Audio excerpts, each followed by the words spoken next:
మళ్ళీ మెల్ల లేపు లేపు పైకి లేపు. మళ్ళీ థర్డ్ టైంకి మళ్ళీ లోపల దొక్కు.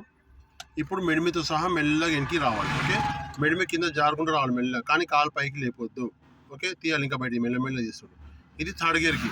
మూడో గేర్ పడినప్పుడు మొత్తం తీయాలి. ఓకేనా, ఫస్ట్ సెకండ్ గేర్కి సగమే తీయాలి.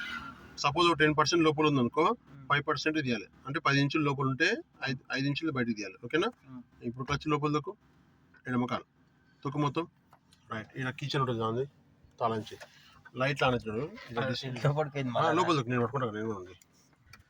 సీట్ బెల్ట్ తీసుకొని ఇంట్లో లాక్.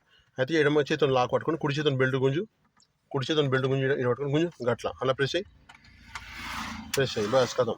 ఓకే, స్టార్ట్ చేయి. ఏం అవసరం లేదు, లోపల దొరికి స్టార్ట్ చేయి.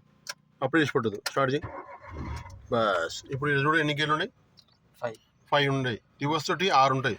ఓకే, చేపట్టుకో. ఇది ఇప్పుడు న్యూట్రల్ ఇక్కడ. ఓకేనా, ఇది first gear, second, third, fourth, fifth. అయితే 5 గేర్లు ఇష్టం. ఈ మధ్యలో అనేది న్యూట్రల్ అంటారు దీనికి. అంటే ప్రతి గేర్కి న్యూట్రల్కి వెళ్ళిపోవాలి నువ్వు. అయితే ఈ సెంట్రల్ ఉంది కదా న్యూట్రల్, ఇక్కడ జరిపి లెఫ్ట్ సైడ్ ఫస్ట్ గేర్.